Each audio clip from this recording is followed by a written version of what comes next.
সুপ্রিয় শিক্ষার্থী বন্ধুরা, আসসালামু আলাইকুম। প্রথমে এমএস শামীম চ্যানেলের পক্ষ থেকে সবাইকে স্বাগত। আজ পঞ্চম শ্রেণী 2026 সালের primary English grammar translation and composition এই বইয়ের 38 এবং 39 পৃষ্ঠার সমাধান দেওয়া হলো। আশা করি ভালো লাগবে। 38 পৃষ্ঠায় আছে ইউনিট 16 প্রিপোজিশন। তো প্রিপোজিশন নিয়ে আমরা আজকে বেসিক একটা ধারণা নিব।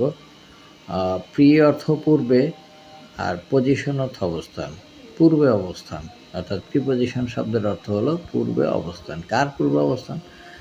প্রিপোজিশন হলো সেই সব ওয়ার্ড যারা কোনো শব্দের, সাধারণত নাউন বা প্রোনাউনের পূর্বে বসে ওই শব্দ বা বাক্যের অন্যান্য শব্দের মধ্যে সম্পর্ক স্থাপন করে। যেমন on, into, with, in, between, under, etc. এগুলো হচ্ছে প্রিপোজিশন। এখন প্রিপোজিশনগুলোকে মূলত 7 ভাগে ভাগ করা যায়। যেমন 1 নম্বরে সিম্পল প্রিপোজিশন, 2 নম্বরে ডাবল প্রিপোজিশন, 3 নম্বরে কম্পাউন্ড প্রিপোজিশন, 4 নম্বরে ফ্রেজ প্রিপোজিশন, 5 নম্বরে পার্টিসিপল প্রিপোজিশন, 6 নম্বরে ডিসগাইজড প্রিপোজিশন, 7 নম্বরে ডিটাচড প্রিপোজিশন। এই 7 ভাগে ভাগ করা হয়েছে প্রিপোজিশনগুলোকে, এবং এই 7 ভাগের প্রত্যেকটা ভাগেরই সংজ্ঞা সহ উদাহরণ আমি এখানে দেখাচ্ছি, যে এটা দেখাই দিছে এই বইতে। প্রথমটা হচ্ছে সিম্পল প্রিপোজিশন। সিম্পল প্রিপোজিশনটা কি? একটি মাত্র শব্দ দ্বারা গঠিত প্রিপোজিশনকে সিম্পল প্রিপোজিশন বলে। একটি মাত্র শব্দ, যেমন on, to, with, in, up, out, off, from, off, ETC. আবার যেমন অন টু মিলেও একটা প্রিপোজিশন হয়, কিন্তু এখানে আলাদা আলাদা হয়েছে, এই জন্য এগুলোকে সিম্পল প্রিপোজিশন। আর ডাবল প্রিপোজিশন হলো অন আর টু মিলে অন টু, এটা একটা প্রিপোজিশন। উইথ আর আউট মিলে উইদাউট, এটা হলো ডাবল প্রিপোজিশন। যেমন up to, within, without, on to, upon, up on, upon, ETC, double preposition. তারপরে আছে হচ্ছে কম্পাউন্ড প্রিপোজিশন। সিম্পল প্রিপোজিশনের সাথে নাউন, অ্যাডজেক্টিভ বা অ্যাডভার্ব যোগ হয়ে যে প্রিপোজিশন গঠিত হয় তাহলে কম্পাউন্ড প্রিপোজিশন বলে। যেমন about, access, across, beside, outside, along, before, behind, etc. অর্থাৎ সিম্পল প্রিপোজিশনের সাথে নাউন, অ্যাডজেক্টিভ বা অ্যাডভার্ব যোগ হয়ে যে প্রিপোজিশন গঠিত হয় তাহলে about, across, beside, outside, along, before, behind, etc. তারপর আছে ফ্রেজ প্রিপোজিশন। কতগুলো প্রিপোজিশন একত্রিত হয়ে একটি ফ্রেজের মতো কাজ করলে তাকে ফ্রেজ প্রিপোজিশন বলে। যেমন ইন অর্ডার টু, এখানে ইন অর্ডার টু 3টা প্রিপোজিশন মিলে একটা অর্থ হচ্ছে। ইন অর্ডার টু মানে হচ্ছে পরিবর্তে, with a view to, along with, by dint of, by means of, এগুলো সবই প্রিপোজিশন, অর্থাৎ ফ্রেজ প্রিপোজিশন বলে যেটাকে, সেইটা। তারপরে 5 নম্বর আছে পার্টিসিপল প্রিপোজিশন। কতগুলো প্রেজেন্ট পার্টিসিপলের আছে যারা সম্পূর্ণরূপে নাউন বা প্রোনাউনের সাথে যুক্ত না থেকে প্রিপোজিশন রূপে ব্যবহৃত হয়, তাদেরকে পার্টিসিপল প্রিপোজিশন বলা হয়। পার্টিসিপল প্রিপোজিশন বলা হয়। উদাহরণ হিসেবে আমরা দেখি যে during, owing, regarding, respecting, spending, etc. তারপরে হচ্ছে disguised preposition.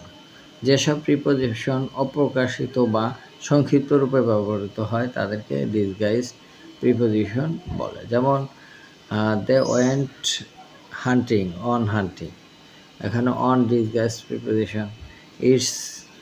It is at 10 o'clock, it is 10 o'clock, ও মানে হচ্ছে অফ, এই অফটা হচ্ছে ডিসগাইজড প্রিপোজিশন। আরেকটা আছে detached preposition. Interrogative pronoun, relative pronoun এবং ইন্টারগেটিভ অ্যাডভার্বের সাথে সম্পর্কযুক্ত প্রিপোজিশন এদের আগে না বসে সেন্টেন্সের শেষে বসলে এদেরকে ডিটাচড প্রিপোজিশন বলে। যেমন where did Anisa come from, এটা প্রিপোজিশন সেন্টেন্সের শেষে বসছে। আর what is Bangladesh famous for, এটাও ডিটাচড প্রিপোজিশন। এই হলো প্রিপোজিশনের প্রকারভেদ। 7 ধরনের প্রিপোজিশন আমরা জানলাম। আর এখানে 39 পৃষ্ঠায় এখানে কিছু এক্সারসাইজ দিয়ে দিছে। এক্সারসাইজে যেমন প্রিপোজিশন কাকে বলে আমরা ওইখানে বলে দিছি এবং দেখাই দিছি, ওইখান থেকে তোমরা দেখে নিবে। প্রিপোজিশন কয় প্রকার কী কী এটাও দেখাইছি। প্রত্যেক প্রকার প্রিপোজিশনের সংজ্ঞা সহ উদাহরণ এটাও দেখানো হয়েছে। এখন এখানে কিছু এক্সারসাইজ দিছে, প্রিপোজিশনের শূন্যস্থানে প্রিপোজিশনগুলো বসাইতে বলছে। আমি এখন তোমাদের এগুলো বসাবো, তোমরা ভালো করে খেয়াল করবে। প্রথমে 1 নম্বর আছে, the man went dash hunting, on hunting, on hunting. তারপরে উই গো টু, এটা বোঝাই যায় to, we go to school. তারপরে Kabi likes to travel by bus, কোনো জার্নি দ্বারা কোনো মানে কোনো বাস দ্বারা বা ট্রেন দ্বারা যাতায়াত করলে আমরা তার আগে বাই বসে, আমরা জানি এটা।